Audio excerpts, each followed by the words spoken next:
Hi friends, welcome back to my channel. ನಾನಿವತ್ತು ಯಾಕೆ water melon ಇಟ್ಕೊಂಡಿದ್ದೀನಿ ಅಂತ ನೋಡ್ತಿದ್ದೀರಾ.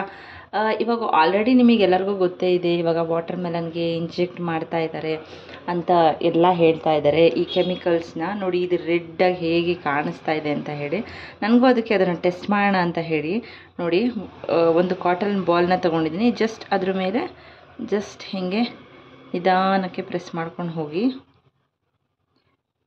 ಅದರಲ್ಲಿ ಏನಾದರೂ ನಿಮಗೆ ರೆಡ್ ಕಲರ್ ಅಂತ ಏನಾದರೂ ಬಂತು ಅಂತ ಹೇಳಿದ್ರೆ ಅದು ಕಂಪ್ಲೀಟ್ಲಿ ಕೆಮಿಕಲ್ಸ್ ಅಂತ ಹೇಳಿ. ಅದು ನ್ಯಾಚುರಲ್ ಕಲರ್ ಯಾವತ್ತೂ ಅದು ಹತ್ತೋದಿಲ್ಲ. ನೋಡಿ,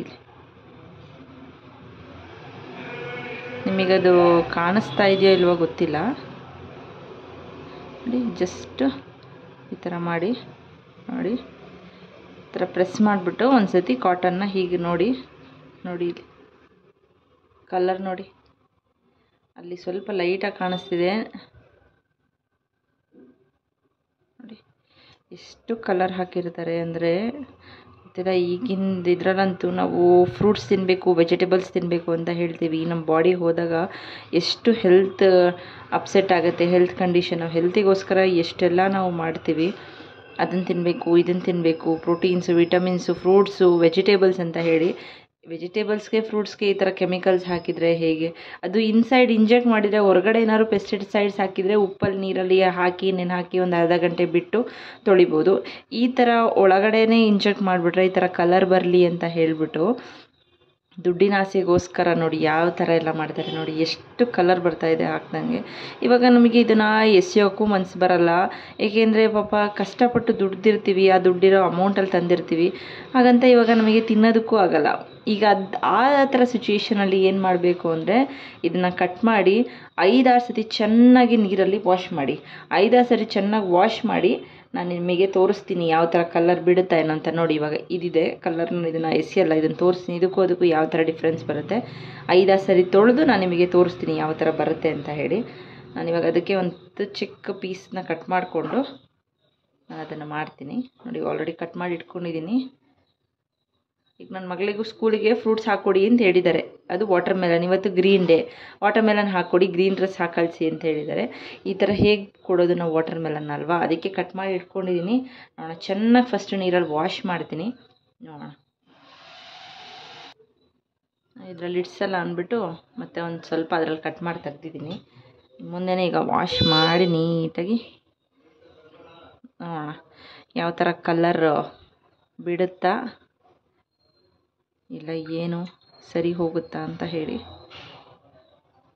ಫಸ್ಟ್ ಒಂದು ಸತಿ ಚೆನ್ನಾಗಿ ವಾಶ್ ಮಾಡ್ಕೊಳ್ಳೋಣ.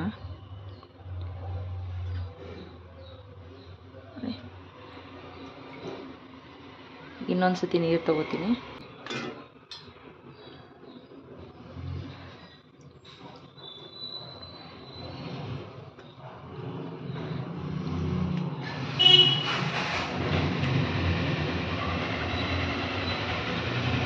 ಈ ಥರ ಚೆನ್ನಾಗಿ ಒಂದು 5 to 6 ಟೈಮ್ಸ್ ವಾಶ್ ಮಾಡಿ. ಯಾಕೆಂದರೆ ಮಕ್ಕಳ ಹೆಲ್ತ್ ಕೂಡ ಇಂಪಾರ್ಟೆಂಟು. ನಾವು ಕೊಟ್ಟು ಕಳಿಸ್ಬಿಡ್ತೀವಿ, ಆಮೇಲೆ ಏನು ಆಗುತ್ತೆ ಅಂತಲೇ ಗೊತ್ತಾಗೋದಿಲ್ಲ. ಆ್ಯಕ್ಚುಲಿ ಲಾಸ್ಟ್ ವೀಕ್ ನಾನು ಇದೇ ಥರನೇ ಆಯಿತು. ಲಾಸ್ಟ್ ವೀಕ್ ನನ್ನ ಮಗಳಿಗೆ ಈ ಥರ ಕೊಟ್ಟು ಕಳಿಸಿದ್ದೆ ನಾನು. ನಿಮ್ಮದು ಲಾಸ್ಟ್ ವೀಡಿಯೋ ನೋಡಿದರೆ ಗೊತ್ತಾಗುತ್ತೆ. ಒಂದು ಸತಿ ವಾಟರ್ ಮೆಲನ್ ಹಾಕಿ ಕೊಟ್ಟು ಕಳಿಸಿದ್ದೀನಿ. ಸಂಜೆ ಬರ್ತಾ ನನಗೆ ಥ್ರೋಟ್ ಪೇನಮ್ಮ ಅಂತ ಬಂದಳು ಪಾಪ.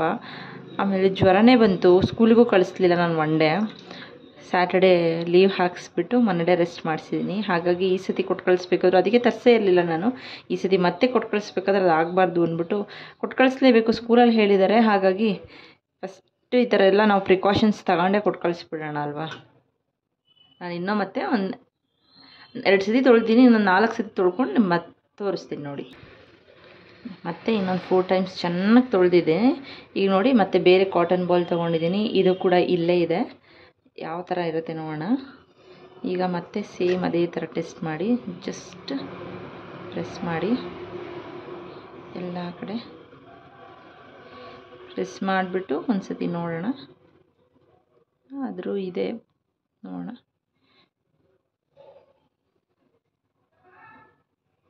ಎಷ್ಟು ಕಡಿಮೆ ಆಗುತ್ತೆ, ಆಗಿದೆಯಾ ಏನು. ಸ್ವಲ್ಪ ಜಾಸ್ತಿನೇ ಇದರಲ್ಲಿ ಮಾಡ್ತೀನಿ, ನೋಡೋಣ.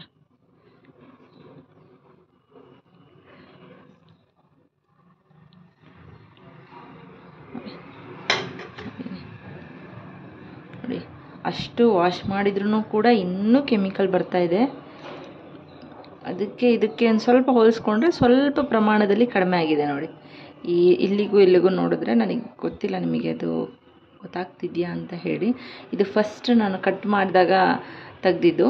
ಇದು ಇವಾಗ ಚೆನ್ನಾಗಿ ಒಂದು 5 ಸತಿ ತೊಳೆದಿದ ಮೇಲೆ ತೆಗ್ದಿದ್ದು ನೋಡಿ. ಇದಕ್ಕೂ ನೋಡಿಕೊಂಡ್ರೆ ಇದು ತುಂಬ ರೆಡ್ ಇದೆ, ಇದು ಸ್ವಲ್ಪ ಲೈಟಿಶ್ ರೆಡ್ ಬರುತ್ತೆ.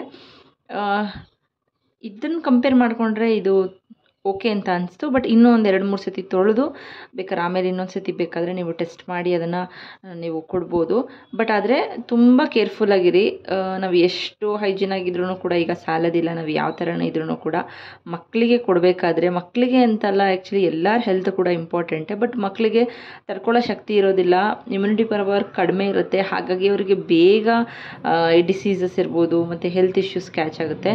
ಹಾಗಾಗಿ ನಾವು ಆದಷ್ಟು ನೋಡಿಕೊಂಡು ಮಾಡಬೇಕಾಗತ್ತೆ. ಹೇಳ್ಬೋದು ಯಾಕಿಷ್ಟು ವಾಶ್ ಮಾಡಬೇಕಾ ಏನು ಅಂತ ಹೇಳಿಬಿಟ್ಟು. ಈಗ ಮಕ್ಳಿಗೂ ಕೆಲವು ಸತಿ ಇಷ್ಟ ಇರುತ್ತೆ, ನಾನು ಬೇಕು ಅಂತ ಹೇಳಿರ್ತಾರೆ. ಬಟ್ ನಾವು ಈ ಥರ ನೋಡಿ ಈ ಥರ ಕೊಡೋಕ್ಕಾಗಲ್ಲ. ಅಟ್ಲೀಸ್ಟ್ ಬೇಕು ಅಂದಾಗ ಇನ್ನೇನು ಮಾಡೋಂಗಿಲ್ಲ, ಚೆನ್ನಾಗಿ ವಾಶ್ ಮಾಡಿ ಕೊಟ್ಬಿಡಿ. ಇಲ್ಲಾಂದರೆ ಒಂದು ಉಪ್ಪು ನೀರಲ್ಲಿ ಒಂದು ½ an hour ನೆನೆ ಹಾಕಿಬಿಡಿ. ಇದನ್ನು ಜಸ್ಟು ನೀರು ಹಾಕಿ ಉಪ್ಪು ಹಾಕಿ ಸೋಕ್ ಮಾಡಿಬಿಟ್ಟು ಬಿಟ್ಬಿಡಿ.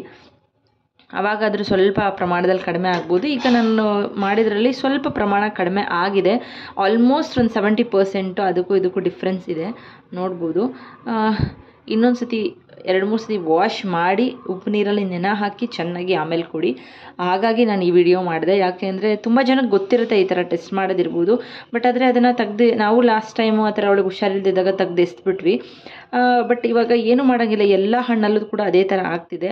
ಬಟ್ ನನಗೆ ಎಲ್ಲ ಹಣ್ಣಲ್ಲಿ ನನಗೆ ಗೊತ್ತಿಲ್ಲ ಯಾವ ಥರ ಮಾಡಬೇಕು ಅಂತ. ಇದನ್ನು ನಾನು ಯಾರೋ ಒಬ್ಬರು ತೋರಿಸಿದ್ದು ನೋಡಿದೆ, ಹಾಗಾಗಿ ಮಾಡಿದ್ದೀನಿ. ಇದನ್ನು ಮತ್ತೆ ಈಗಲೇ ಕೊಡಬೇಡಿ, ಮತ್ತೆ ಡೈರೆಕ್ಟಾಗಿ ಮತ್ತೆ ಇನ್ನೊಂದು ಅಟ್ಲೀಸ್ಟ್ ಒಂದು 15 minutes ಆದರೂ ಉಪ್ಪು ನೀರಲ್ಲಿ ನೆನೆ ಹಾಕಿ ಆಮೇಲೆ ಮತ್ತೆ ಒಂದು ಸತಿ ಸ್ವಾಪ್ ಟೆಸ್ಟ್ ಮಾಡಿಬಿಟ್ಟು ಕೊಡಿ ಅಂತ ಹೇಳೋಕ್ಕೆ ಇಷ್ಟಪಡ್ತೀನಿ. ಎಲ್ಲರದ್ದು ಹೆಲ್ತ್ ಇಂಪಾರ್ಟೆಂಟ್ ಆಗಿರೋದ್ರಿಂದ ನಿಮ್ಮ ಹೆಲ್ತ್ ಬಗ್ಗೆ ಕಾಳಜಿ ವಹಿಸಿ ಅಂತ ಹೇಳ್ತಾ ಈ ವಿಡಿಯೋನ ನಾನು ಇಲ್ಲಿಗೆ ಎಂಡ್ ಮಾಡ್ತಿದ್ದೀನಿ. Thank you.